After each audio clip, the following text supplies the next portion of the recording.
গলসি ২ নম্বর ব্লকের গোহক গ্রামে জয়মা তারা ট্রেডার্সের উদ্যোগে একটি কৃষক সভা অনুষ্ঠিত হয়। এই সভায় কৃষকদের মধ্যে জমির উর্বরা শক্তি বৃদ্ধি এবং অধিক ফলন পাওয়ার জন্য কিভাবে রাসায়নিক সারের ব্যবহার কমিয়ে জৈব সারের ব্যবহার বাড়ানো যায় সে বিষয় নিয়ে বিস্তারিত আলোচনা করা হয়। বিশেষজ্ঞরা জানান জমির উর্বরতা বাড়ানোর জন্য রাসায়নিক সার কমিয়ে জৈব সার ব্যবহার করা অত্যন্ত গুরুত্বপূর্ণ। এতে একদিকে যেমন জমির স্বাস্থ্য ভালো থাকবে, তেমনি দীর্ঘমেয়াদে জমির উর্বরতা বজায় থাকবে, পাশাপাশি চাষিদের খরচ কমবে, কারণ জৈব সার দীর্ঘকালীনভাবে জমির গুণগত মান বৃদ্ধি করে, যা ভবিষ্যতে কৃষি উৎপাদন বাড়তে সাহায্য করবে। বক্তারা আরও বলেন, জৈব সারের ব্যবহার ফসলের গুণগত মানও বাড়ায়, ফলে বাজারে ভালো দামে ফসল বিক্রি করা সম্ভব হয়। এই প্রক্রিয়া অনুসরণ করলে কৃষকরা শুধুমাত্র নিজেদের খরচ কমাতে পারবেন না, বরং তাদের আয়ের পরিমাণও বৃদ্ধি পাবে। সবাই উপস্থিত কৃষকরা এই বিষয়টি মেনে নিয়ে আগামীতে জৈব সারের ব্যবহার বাড়ানোর প্রতিশ্রুতি দেন। সবাই উপস্থিত ছিল উপকৃষি অধিকর্তা শ্রী মিহার কুমার মণ্ডল, কল্যাণী কৃষি প্রশিক্ষণ কেন্দ্র সহ অসিত মণ্ডল, সুজন মণ্ডল, রাজীব দেব, মার্কেটিং ম্যানেজার সুব্রত পান্ডা, জয়মা তারা ট্রেডার্সের কর্ণধার গৌতম সরকার। সমগ্র সভা সঞ্চালনা করেন সুমন্ত কুমার মণ্ডল।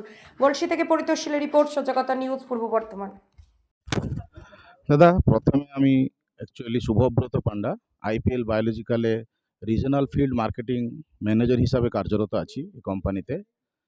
আজকে আমরা এখানে আইপিএল বায়োলজিক্যাল তরফ থেকে যে ধরনের প্রোডাক্টগুলো আছে, আপনারা হয়তো সবাই জানেন যে বায়োলজিক্যাল প্রোডাক্ট কেমিক্যাল প্রোডাক্ট থেকে সম্পূর্ণ আলাদা।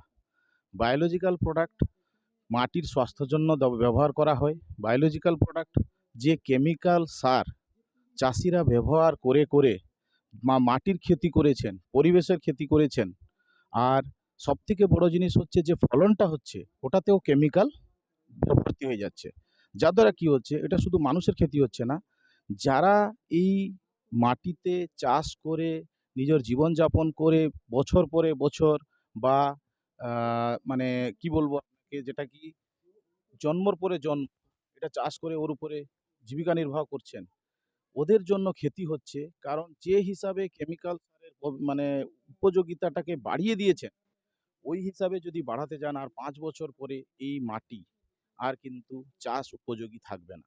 এখন সময় চলে এসেছে এই মাটিতে আমরা বায়োলজিক্যাল প্রোডাক্ট ব্যবহার করে যে মাইক্রোবসগুলো আছে ওই মাইক্রোবসের সংখ্যা বাড়ানো, যার দ্বারা কী হবে, যে কেমিক্যালগুলো মাটিতে থাকবে ওই কেমিক্যালগুলো সব ওই মাইক্রোবসগুলো ওদের রান্না করে গাছে খাওয়াই দেবে। এখানে দুটো উপকার হবে, একটা জমির স্বাস্থ্য ভালো হবে, আর একটা হচ্ছে আপনার যে সারগুলো ইউজেবিলিটি নাই, যে সার পড়ে আছে মাটিতে, ওই সারগুলো গাছ খেতে পারবে, যার দ্বারা চাষির 50% খরচা কম করেও চাষি অমল বাড়াতে পারবে। আমাদের একটা কৃষি আলোচনা সভা আছে এখানে। আজকে দেখলাম বহু সংখ্যক চাষি ভাইরা আজকে যে কাজের যে একটা ব্যস্ততা তার মাঝেও দেখছি বহু সংখ্যক চাষিরা হাজির হয়েছে। এইরকম সেমিনার কি এই প্রথম করছে না প্রতি বছর আপনি করেন? না, প্রত্যেক বছরে 3বার 3টে সিজনের আগে আমরা করে থাকি। এক আলু চাষের সময়, এক বাদাম চাষের সময় এবং বর্ষার ধান চাষের সময়। এই সেমিনারের ফলে চাষিদের কতটা আপনারা কি করতে পেরেছেন মনে হচ্ছে? আজকে যেমন আমাদের প্রত্যেক সেমিনারে 300 থেকে 350 চাষি প্রত্যেকবারেই এখানে উপস্থিত হয় এবং বিভিন্ন কোম্পানির লোক এসে এখানে সেই সেমিনারে অংশগ্রহণ করেন এবং কিছু সরকারি লোক এসেও এই সেমিনারে অংশগ্রহণ করেন এবং উন্নত পদ্ধতিতে, উন্নত প্রযুক্তিতে কীভাবে চাষ করে চাষিরা আরও লাভবান হবে সেটাই আমাদের চিন্তাভাবনা। এবং আমরা দীর্ঘদিন ধরে এই কৃষি আলোচনা সভার আয়োজন করে থাকি এবং দীর্ঘদিন ধরে আলোচনা করব এই আশা রাখি। এই যে আয়োজন করেছেন, আপনার ব্র্যান্ড কি এখানকার? আমার দোকানের নাম হচ্ছে জয়মা তারা ট্রেডার্স। আমি সেই জয়মা তারা ট্রেডার্সের কর্ণধার। আর আজকে যে কৃষি আলোচনা হচ্ছে সেটা মানে বায়োলজিক্যাল মানে আইপিএল বায়োলজিক্যাল কোম্পানির এই আয়োজনটার আমরা করেছি এবং ওনারা এই আয়োজনে সহযোগিতা করেছেন এবং আরও অন্যান্য কৃষি বিশ্ববিদ্যালয় কল্যাণী থেকে এসছেন আমার মিহির কুমার মণ্ডল, উনিও এই আলোচনায় যোগ দিয়েছেন এবং আরও দু একজনা অন্যান্য কোম্পানির লোকও এই আয়োজনায় যোগ দিয়েছেন। এটা কোন জায়গা? এটা হচ্ছে আমাদের গোহগ্রাম, গলসি ব্লক, পূর্ব বর্ধমান। আপনার নাম ও পরিচয়? আমার নাম হচ্ছে গৌতম সরকার।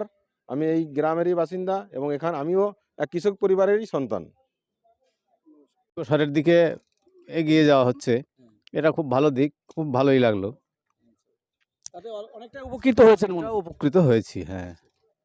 আপনার কি কি চাষ আছে? প্রথম তো হয়তো আগামী বছরে আর একটু ভালো করে জানতে পারবো, বুঝতে পারবো ব্যাপারটা জৈব সারের প্রয়োগটা সামনের বারে আপনারা আরো ভালো বুঝতে পারবো। হ্যাঁ, কতটা চাষ করেছেন আপনি? আমার আলু চাষ 6 বিঘের মতো আছে। সবজি কিছু করেছেন? সবজি মটরশুঁটি আছে, বেগুন আছে, কিছুটা পটল লাগিয়েছি। তা আজকে এই আলোচনা চক্রে যেটা বুঝলাম, তাতে এই প্রোডাক্টটা আমি সবজিতেও ব্যবহার করব ভাবছি। নিলাম, সেটা প্যাকেজ অনুযায়ী নিলাম। আপনার নাম ও পরিচয়?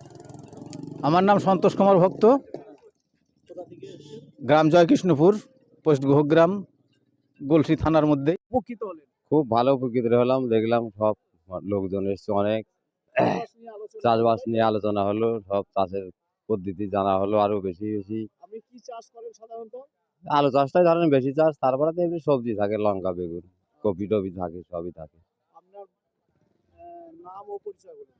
আমার নাম হলো মনীন্দ্র সরকার, দক্ষিণ ভাষাপুর বাড়ি।